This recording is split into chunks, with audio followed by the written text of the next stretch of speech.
Assalamualaikum warahmatullahi wabarakatuh. Perkenalkan, nama saya Vivi Fadila dari program studi D4 Akuntansi Keuangan Universitas Logistik dan Bisnis Internasional. Pada kesempatan kali ini, saya akan menjelaskan mengenai salah satu materi dari mata kuliah manajemen strategik, yaitu rumusan strategi bisnis. Baik, yang pertama yaitu mengenai pengertian dari rumusan strategi bisnis. Strategi sendiri berasal dari bahasa Yunani kuno, yakni strategos, yang mengacu pada seni berperang. Sebuah strategi memiliki landasan atau rencana untuk mencapai tujuan yang diinginkan. Jadi dengan demikian, strategi dapat dianggap sebagai sarana untuk mencapai suatu tujuan. Berdasarkan Kamus Besar Bahasa Indonesia atau KBBI, strategi merupakan perencanaan yang cermat mengenai langkah-langkah untuk mencapai tujuan tertentu. Sedangkan menurut Mikhail E. Porter, strategi adalah metode untuk meraih keunggulan kompetitif. Strategi ini mencakup keputusan penting dari pimpinan perusahaan serta penggunaan sumber daya yang signifikan. Selain itu, strategi menentukan arah jangka panjang perusahaan, biasanya mencakup metode 5 tahun ke depan dengan fokus utama pada masa depan. Kemudian selanjutnya yaitu mengenai konsep strategi generik Porter. Menurut konsep Porter sendiri, strategi dibagi menjadi 3, yakni yang pertama strategi diferensiasi, kemudian yang kedua strategi biaya rendah, dan yang ketiga strategi fokus.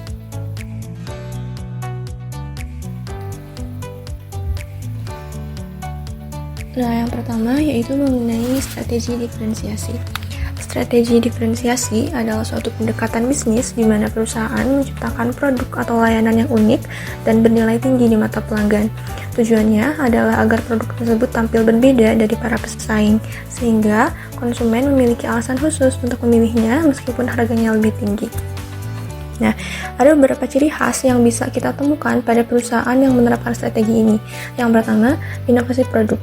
Perusahaan selalu menghadirkan fitur, desain, dan juga teknologi baru yang membedakan produk mereka. Kemudian yang kedua, brand image yang kuat. Merek memiliki citra yang melekat di benak konsumen, misalnya eksklusif, premium, atau modern. Lalu yang ketiga, layanan premium. Pelayanan kepada pelanggan biasanya lebih personal, cepat, dan juga berkualitas tinggi. Nah, karena nilai tambah ini, perusahaan mematok harga yang lebih tinggi, namun pelanggan tetap bersedia membayar karena mereka merasa mendapatkan pengalaman atau manfaat yang istimewa. Nah, ada beberapa contoh perusahaan yang sukses menggunakan strategi ini, antara lain yang pertama yaitu Apple. Apple ini dikenal dengan desain elegan dan teknologi inovatif. Penggunanya rela membayar lebih karena keunikan dan juga kualitas produknya. Kemudian yang kedua yaitu Starbucks yang menjual bukan hanya kopi tetapi juga pengalaman konsumen yang nyaman dan juga konsisten. Nah, tantangan di strategi ini yang pertama yaitu biaya riset dan pengembangan atau R&D yang tinggi untuk terus berinovasi, dan kemudian yang kedua risiko imitasi, di mana pesaing mencoba meniru fitur unggulan kita sehingga keunikan bisa berkurang seiring waktu.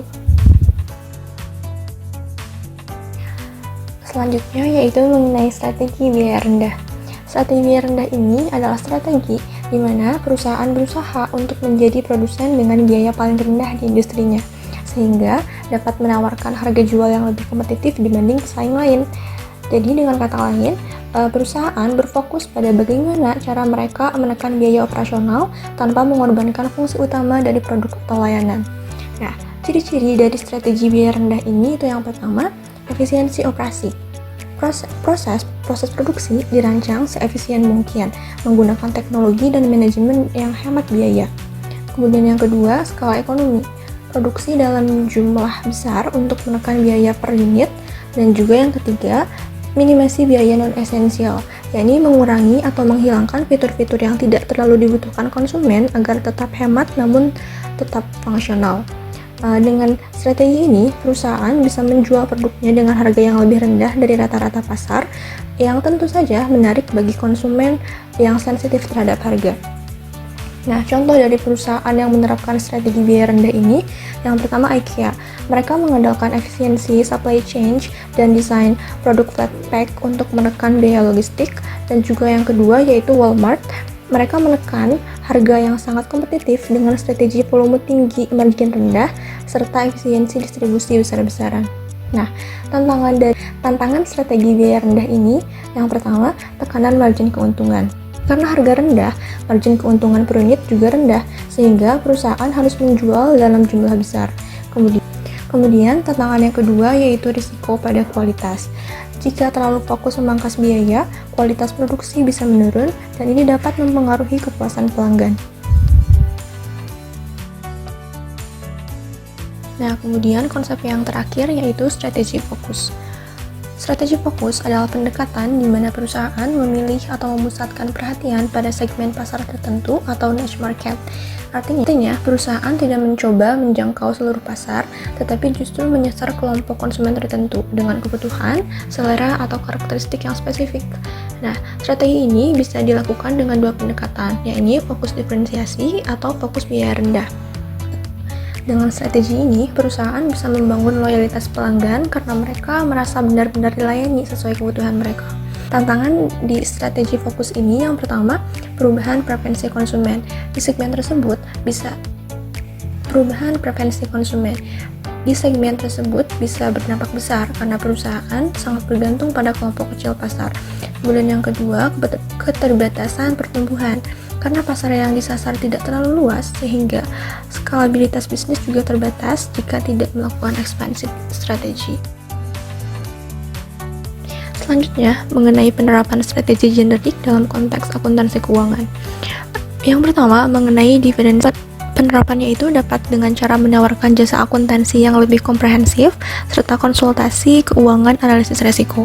Kemudian mengenai strategi biaya rendah, penerapannya itu dapat menggunakan teknologi otomatisasi untuk mengurangi biaya operasional. Dan juga yang ketiga, untuk strategi fokus, penerapannya itu dapat dilakukan dengan menargetkan segmen pasar tertentu seperti UMKM atau startup.